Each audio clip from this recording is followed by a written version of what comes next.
This lecture is a very crucial lecture. We've been tracing almost the minute creeping motion of the way in which Western civilization went through an emotional trauma around the turn of the millennium. And we have been spending about 8 months tracing patiently from about 250 BC on down to about 100 AD. And it seems that we've just been creeping along, sometimes not making very much headway, sometimes taking long digressions. Now we're going to jump ahead 100 years. We spent the last 3 or 4 weeks on the Gospels, not only the traditional Gospels of Mark and John, but the untraditional Gospels of Thomas and Philip. And we have seen that the experience of the character of Jesus was so startling for the world at that time, that juncture, that only those who initially had contact with him were able to understand, to pass on the experience of that first generation of individuals who had that contact, who had that experience. The outstanding character was Mark, John Mark. He was the secretary to Peter, Simon Peter, St. Peter. He was his traveling companion in Rome. He had started to be a traveling companion for Paul, St. Paul, and had a lot of trouble with Paul's personality and Paul's type of insight and Paul's Christianity. And the difference between John Mark and St. Paul was the difference between the experience of the personality of Jesus, the character of Jesus, and the nascent Christianity of the doctrinal understanding of Paul. Now John Mark, after Peter was martyred, took the notes of Peter and went to Alexandria. And he is the traditional founder of the Christian church in Alexandria. Now the church was situated near the wharfs, near where the food supply, which was garnered throughout all of Egypt. And don't think of Egypt as just being what we think of it today, as a desert. Egypt was the Kansas, the Iowa of its day. It fed the city of Rome. It was the personal property. The whole province of Egypt was the personal property of the Caesars. It didn't belong to the people of Rome. It was their guarantee, and all the emperors on down, it was their guarantee that they had control over the population because they could cut off their food supply. And Rome, as the power center, was the base of power for the emperor in his political, kingly stance. He had to have control of the city of Rome. So the population of Rome was kept on just few short days or weeks' supply of food, so that they were dependent on a supply. The Christian church in Alexandria was right next to the corn magazines where the ships would load this food. This is extraordinarily symbolic, to have the early Alexandrian Christian church and the food supply for the city of Rome together on the wharf. The organization of the early Christian church in Alexandria was very democratic. The city of Alexandria was divided into 12 precincts, and each precinct had a representative called a presbyter. And those 12 presbyters met together and they chose a president called a patriarch. And that's how it began. That's how the patriarch, that's how the presbyters began. Very democratic. And the patriarch was not superior in power. He was merely the governor of the meetings. He was merely the president, the first among the rest of them. This situation in Alexandria, because of its protection by the emperor's own concern, left Alexandria unscathed, almost, in an age of rebellions and riots. It was the most quiet, secure place in the Roman Empire. Other places suffered from rebellions, from military incursions, from disciplinary actions, but Alexandria, and especially around where the Christian church was almost guaranteed quiet, and so the Christian community there grew enormously. But the population of its growth were from people who were from the other religions, largely pagan religions, and so there had to be established a school which taught and prepared these people to enter the Christian church, and that school is called the Catechetical School of Alexandria, and it's the first Christian university. The Catechetical School, in fact, was not a separate building, but was held in the home of the teacher. There was only one teacher, kind of a small operation like this, and it proceeded along those lines for a number of decades, until a very fantastic individual named Titus became the head of the Catechetical School. And Titus, through his reputation, his expertise, raised the Catechetical School overnight by his presence to a major institution. Now, Titus was an extraordinarily well-traveled and well-versed individual.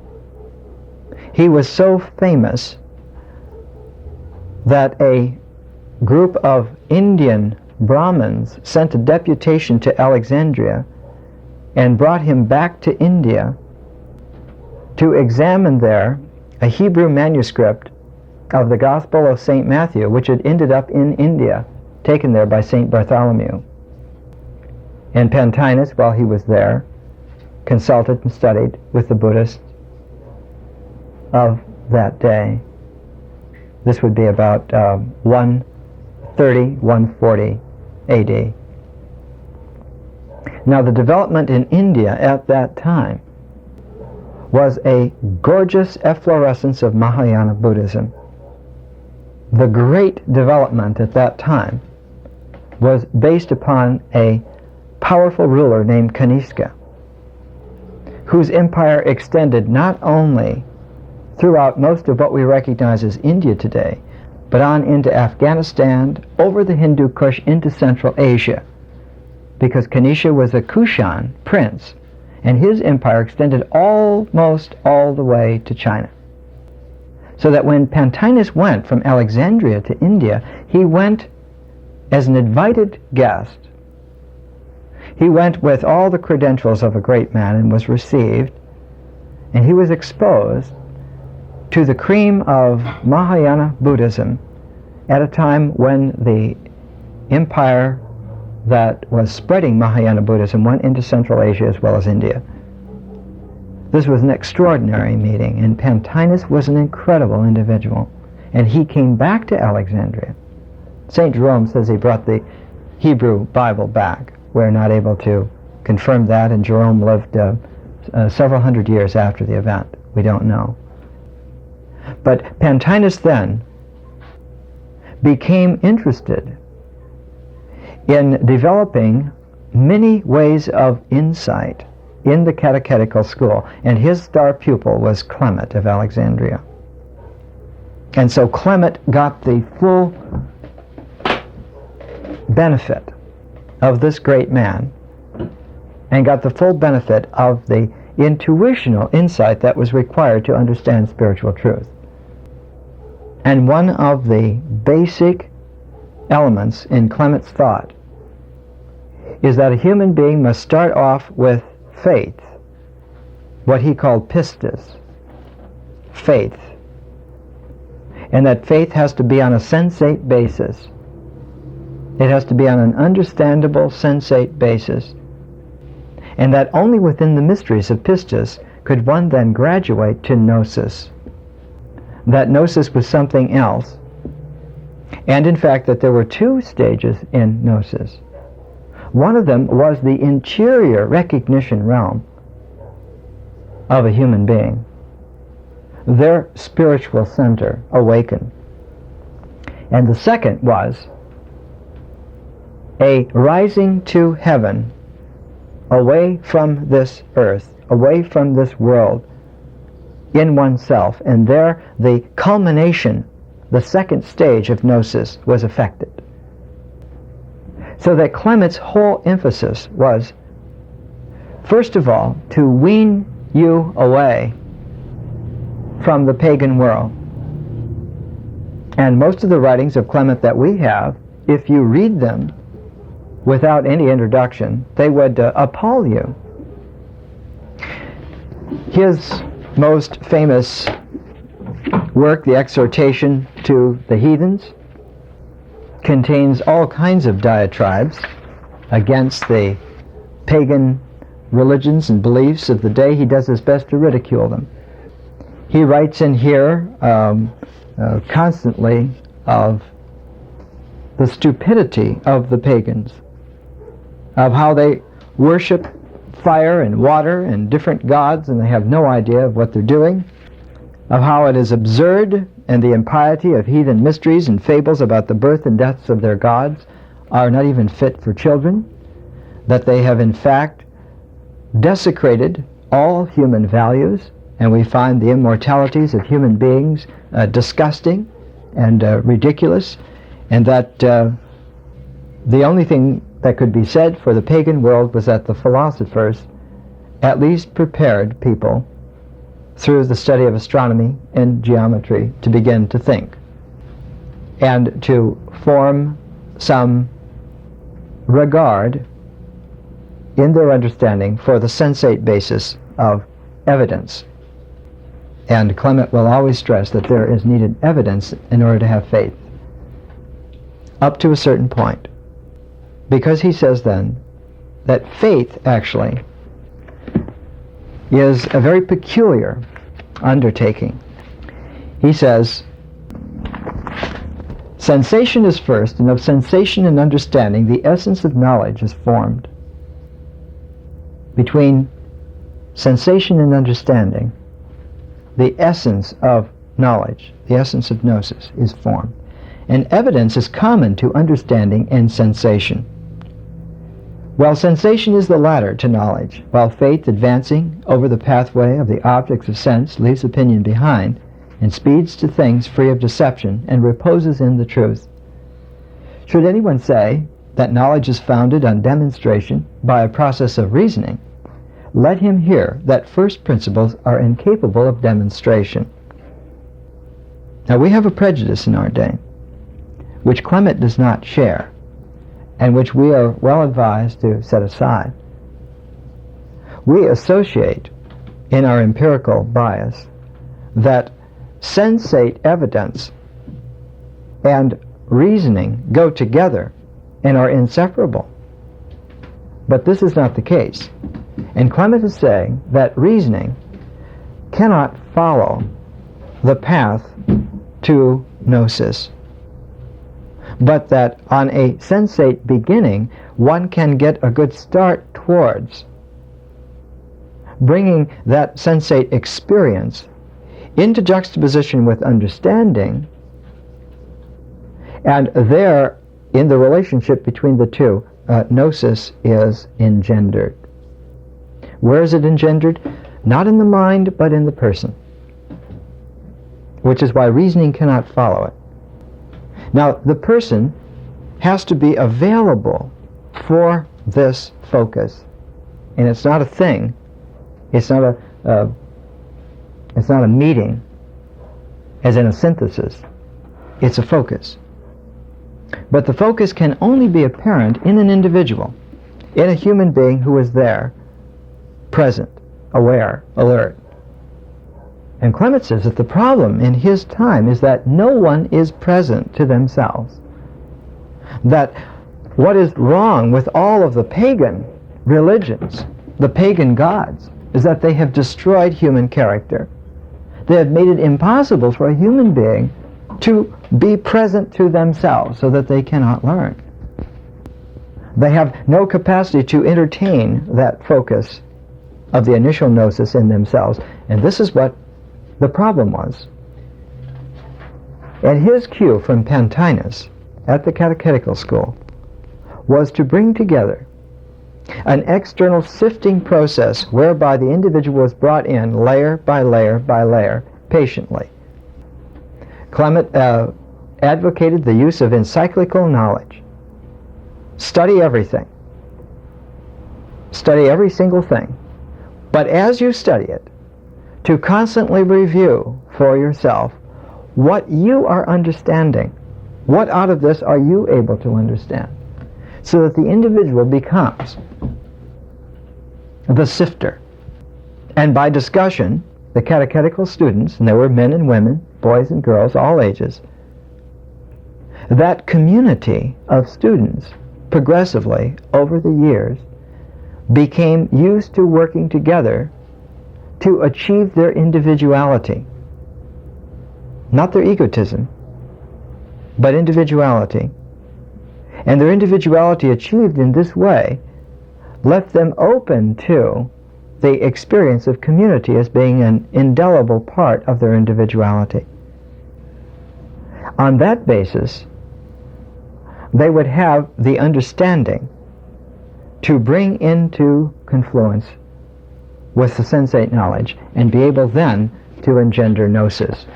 Now, the doctrine of faith, and we have to use the Greek term here for faith, pistis. You're familiar with that from Pistis Sophia, which I hope next week we'll go to Pistis Sophia, the book itself. Pistis. We think today of faith as being something that you just take blindly, that you have to accept. But for Clement, pistis is a very specific event. It is acclimating oneself towards the unknown. It is giving a positive personal assent, a definite assent towards the unknown. So that what is the workable veracity in pistis is one's commitment. One does not have an object towards which you are committed. One is in fact discouraged from having an object towards which one is committed. One does not have an idol or an image of the Godhead. One does not in fact have anything whatsoever that you could make an image of in your mind or in the material world. Now this is a very peculiar thing, because the sensate juxtaposition with understanding almost always depends for its viability upon having an image. And Clement is saying that with the divine we must purposely train ourselves to make an absolute exception. There must be no image whatsoever. There must be no confidence that there is a hidden image whatsoever. That the pistis, the veracity of the pistis, is that one's own assent towards the unknown is unshakable. This is what faith is, that it is unshakable. Now, the burden of the proof, the burden of the evidence is not upon God but upon man. Because if you cannot do that, you cannot believe. You do not have the capacity to believe. And if you can't do that, you go back to school. So that in graduating from the catechetical school to join the Alexandrian church, after the time of Titus, after the time of Clement of Alexandria, right up to the time of Origen, which takes us up to about 240, 250 BC, AD. right up to the time when Plotinus was viable in Alexandria, the Christian community in Alexandria was quite distinctly different from the Christian communities elsewhere in the world. Elsewhere in the world, the doctrinal aspects of belief were gaining currency. The church was based upon what you believed in terms of church doctrine and experience, more and more. About the time that Titus was teaching Clement in Alexandria, Irenaeus, Bishop of Lyon in France, wrote against heresies, adversus heresies.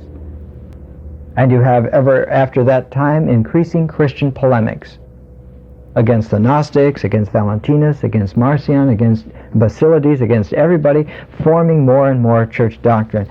In Alexandria, the exception to this was that all of the doctrinal issues were but curricula that you studied and sifted through in order to set aside, and that the mysterium of the character of Jesus and the nature of the divine was unknown and could only be determined by one's individual capacity to assent to believe in it implicitly, unshakably, and that one's own assent was the only evidence that there was. This formed a spiritual character. This did not form a religious character in the sense of the creed. It did not form a psychological character in the sense of ego, but it formed a spiritual character. And Alexandrians become, towards the end of the 2nd century and the beginning of the 3rd century, very peculiar people. Because when you had a large community of individuals like this, I should think many thousands, they were a standout. And because of this, in 202 AD, the first severe Christian persecution in Alexandria was undertaken by the Emperor Severus. Septimius Severus was from the province of Numidia in Africa. So severe was this persecution that the catechetical school was almost knocked out of business. Clement was forced to flee because Clement was the focus of this. Because Clement had hit upon the right way to educate human beings to spiritual freedom.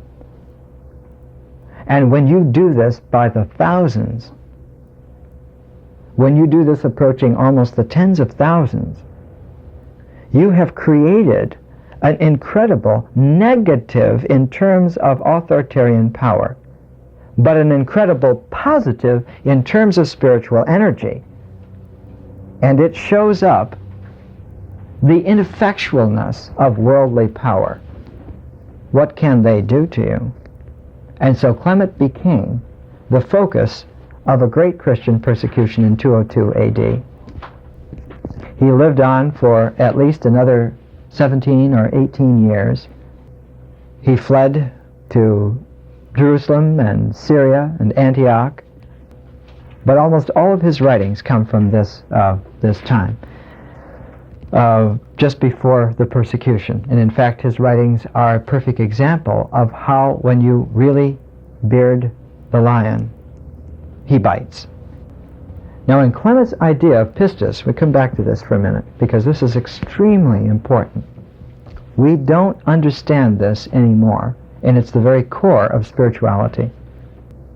Pistis is a very peculiar attitude of the human mind, because we have to understand that the mind itself can understand only in terms of reasoning, only in terms of intellectual demonstration, that this procedure is a process, and that this process always tends towards a conclusion, and that there is a way to organize the process of reasoning so that it leads to an inconclusiveness, so that one understands in a rational way that you have exactly, precisely gotten to the open end of that line of reasoning, that there is no conclusion, that you can go back and you can recheck that process It's absolutely right. It's absolutely true.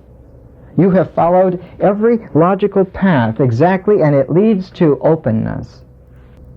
And when you can do that, for every single logical pathway, every avenue that is available for the mind, and you end up at the same openness, then you have pistis. Then you have faith which is unshakable. How are they going to tell you it isn't so? You know that it's so. What arguments are they going to use? You've used them yourself. But you've used them meticulously, and you've found that they lead to openness. How do you know that God is real? Because there's no way that he cannot not be. That's pistis. This is then a firm conviction. This is a conviction, and Clement says that only then does a human being have the conviction. Only then. And that this conviction then allows you to position yourself in your assent and your yea-saying to this mysterium to begin to understand truth. That truth is not a mental product, but that truth occurs in its fullness and only can occur to a mind which has cleaned itself out, which has formed this open frame of reference within itself, created a hole within its logical patterning, where all the patterns run to the openness. And it's only there, in that space, that gap, that presence of the pause, that truth finally occurs to man. And Clement says at that point, one is a Christian. Then you are a Christian. Then you understand. Because nobody had ever done that before Jesus. That's what he had done. That's what he had passed on. He had passed on that capacity to do that. That is redemption. That is the kingdom. When one is there in that presence, one is not transcendental or immanent. One is not rational or in any other mode except in the kingdom. That the divine is all that there is there. And that truth comes through. This Clement calls gnosis. This is quite a different thing from the usual understanding of what we would call Gnostic revelation. You can see how powerful this is. This makes then gnosis a very peculiar, non-functioning occurrence. It doesn't go anywhere. It doesn't go any further. There's no more development. It is as it is. It occurs. There's no more development. It is as it is. It occurs. And Clement says that when a human being in his character has that gnosis present in himself, he is able then to take himself away from this world into that center.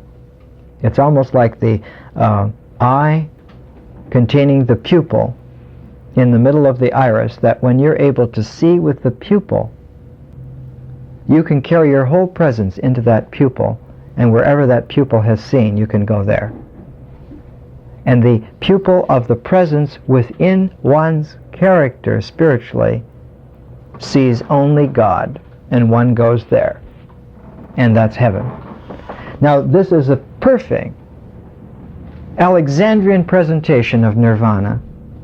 It's exactly what sophisticated Mahayana Buddhism would say is the way to enlightenment. You can read Ashvaghosha's Awakening of Faith, or you can read the Gospel according to John, and you can use Clement's technique, and you can get to the very same exact no place. That's home. This made Clement the number one target for the Roman emperor, because he was dangerous, because he's training people by the thousands to be free of the Roman world. The only way to deal with this was to cover it up. Now, Clement, in his writings again and again, assures us that there is a esoteric secret tradition that It's not just a question of throwing pearls before swine. It's a question that there is an esoteric tradition, because one cannot tell someone, as I am telling you tonight, these things and expect them to understand. First of all, they won't believe it. Second of all, if they happen to get curious and believe it, they'll make a mental image of it. And if they make a mental image of it, it will complicate their existential occurrence of actually enjoying it, living it. The image will get in the way. It'll seem like an analogy. And this is exactly what happens in paranoid phenomenon. One makes a perfect rational image of truthfulness and believes that, and that image doesn't work because it doesn't have any veracity in the world, only in your mind. And because you can't make it work in the world, you get upset because you know it's true in your mind, and how dare the world not behave according to reason. And this is how one churns the ocean, as the Vajrayana says. And you really churn the ocean because you know darn well that you thought this through. So they have to be stupid. They have to be wrong. The world has to be crazy because you got to this realization perfectly well. And you have, only you've just made an analogy, nothing real. It's just mental. And you spin your wheels. And you can burn out if you keep on. So it's with great practical spiritual insight that Clement forbids, and the catechetical school in Alexandria forbid, and the whole Christian church in Alexandria forbid talking about these esoteric mysteries until one was thoroughly prepared, till one had been in the community for a long time. And the tradition of this then goes all the way back to those communities of the Therapeutai and the Essenes, but especially the Therapeutai, out across Lake Mareotis from Alexandria. That it took you a long time before you were admitted into the community. And that the process of being admitted into the community was learning to time yourself to a spiritual sine wave that occurs in human nature. And the sine wave occurs every 50 days. Every 49 days, and then the 50th day is day one of a new cycle. That there is a spiritual rhythm in human nature, a biorhythm, if you want to use the term today. Every 7th Sabbath, which is a 7, every 7th 7, every 49th day in the cycle, is a portal by which one can conclude a spiritual realization. And if you tune yourself patiently over the years to that 49-day cycle, you can begin to experience the truthful motion of reality in life. And that truthful motion is light. That's the light. So that real time can be computed for the first time by jubilees. Real time is what actually occurs in the spiritual veracity of human life, not in terms of clocks, not in terms of edicts by the Caesars, not in terms of what people think is happening because it's some pagan calculation, but because of this cycle and this essence. The difficulty with the Therapeutai, which were a special case of the Essenes, a very powerful case of the Essenes, the difficulty with those communities was that they were outside of the world. They were monastic. They were for men and women, but they were monastic. Clement and Titus and these individuals in Alexandria found a way to bring that out of the monasteries and put it into life, put it into families, put it into men and women, not only as individuals, but as married couples.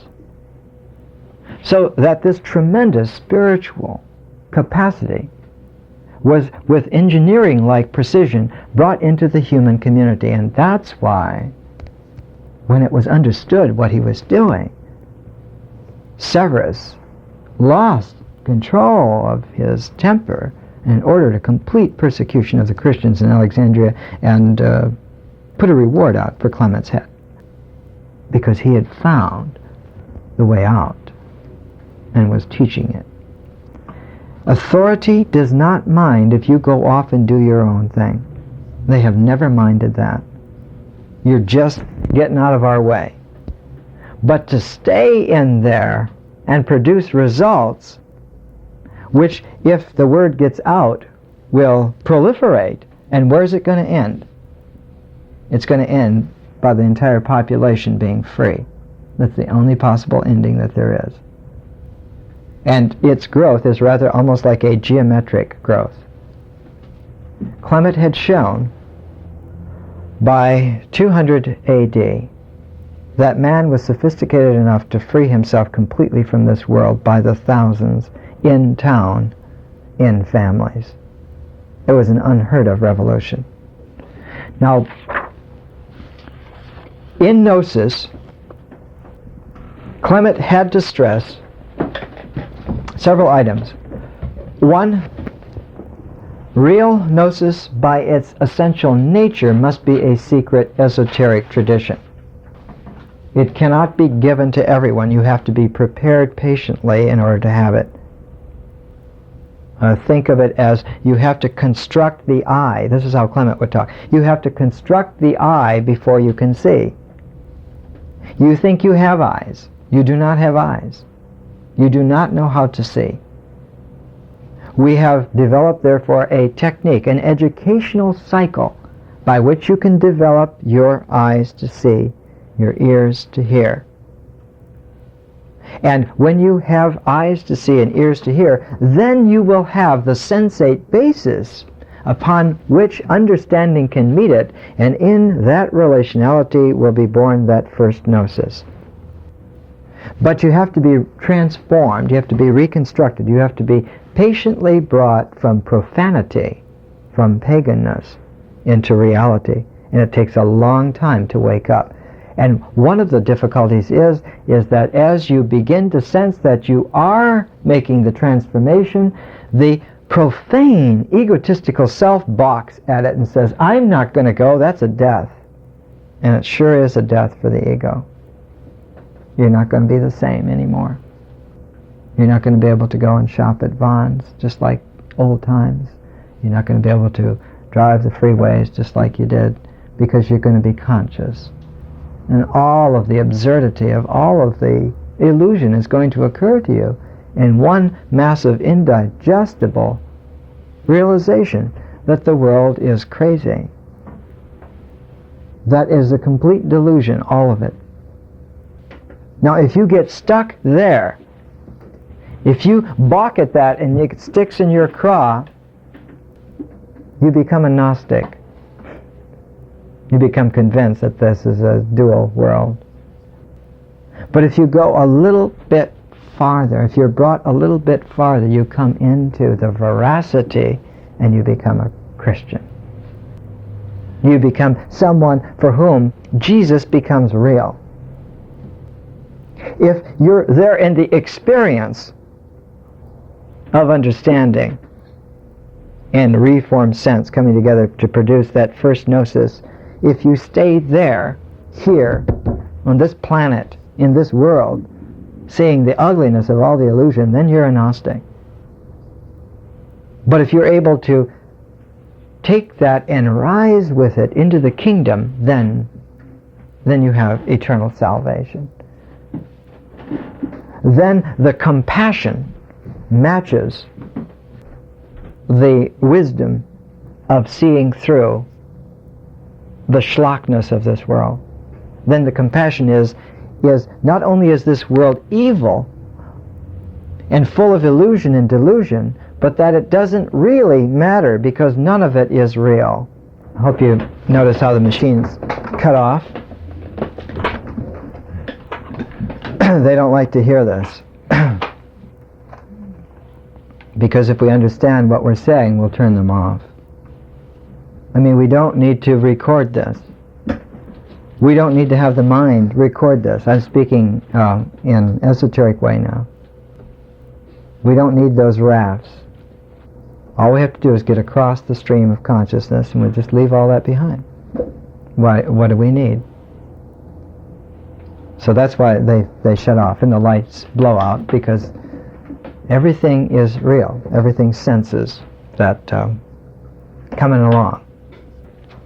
The culmination of gnosis is that it must rise. It must rise to God. If it stays in the individual, qua individual, then you're a Gnostic. If the individual rises at that moment and his sense of spiritual reality goes home, then he is saved. In Clement's writings, there's a large work called the Stromateus in Greek. It means miscellanies. He likes to talk about gnosis representing something hidden. It's hidden. And that only a very few people can know. And he offers in various areas of this huge several hundred page book, the miscellanies, the Stromateus, he offers some insights, and there's a little list here. The objects which are recorded to stay on the Holy Ark symbolize what is within the intelligible world, which is hidden and closed to the many. The prophet indicates that the holy, really mystical speech concerning the ungenerated principle and its powers must remain hidden. There's an esoteric speech which speaks only truth. And it's like a hieroglyph. And if you can't read the hieroglyph, you don't know what it is.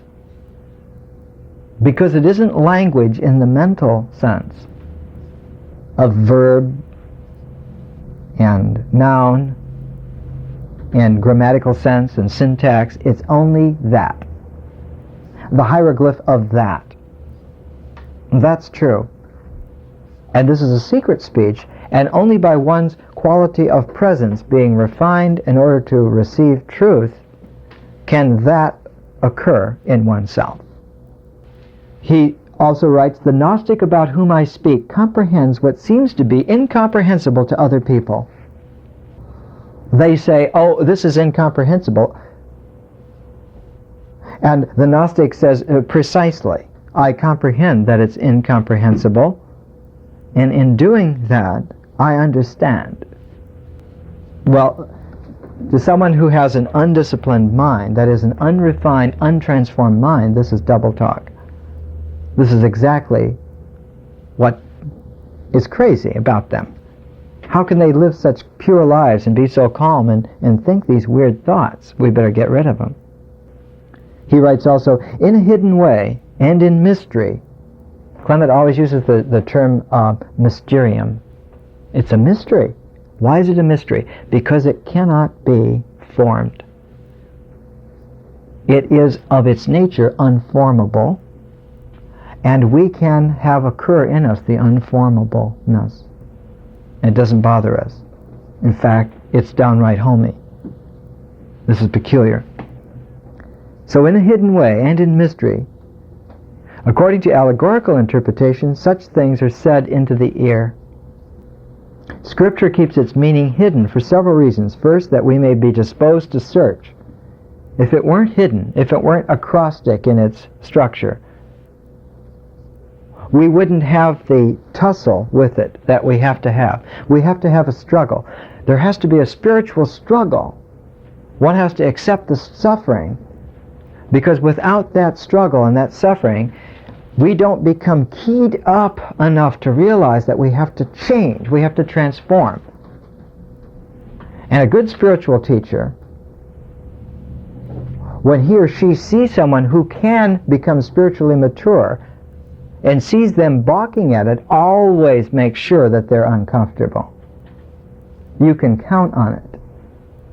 At a certain stage where you have to make a transformation spiritually, it would be a sin to coddle you and leave you where you are, because you cannot stay there. You cannot remain a child. You cannot remain an adolescent. You cannot remain 20 years old. The time has come for you to transform, to change. And this has to be affected. And if you don't do it yourself, and a spiritual teacher cannot do it by goading you to do it, making you even more intolerably uncomfortable, then you have to be left alone on your pile of ashes until you do it yourself, because your own inner spiritual sense will finally do it. Finally, make life so uncomfortable for you that you can no longer stay there. It keeps narrowing the world of possibilities down until it's a razor edge and you can't sit on it anymore. There's nothing safe or secure or pure or nice anymore. The nice world is gone. Where in the world did it go? It went because it had to go, because in spiritual maturity you can't cling to this earth. You can't cling to mama and daddy. You can't cling to the ego. You've got to let go of it all. And it takes faith to do that. And that's why pistis is essential before you can have gnosis. And pistis is giving your assent to the unknowable. 100%.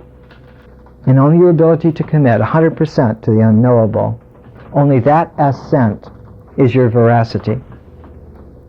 You're all alone in the cosmos. You don't have one single clue. You've got nothing to stand on. You've got only your capacity to say, I do. That's the spiritual marriage. And when you say, I do, and mean it, then gnosis comes, and you understand that that's it. Isn't that mysterious? No one else had to say, I do at all, just you. You had to give yourself permission through belief to have knowledge that that was it. And then you have to let that rise to the all.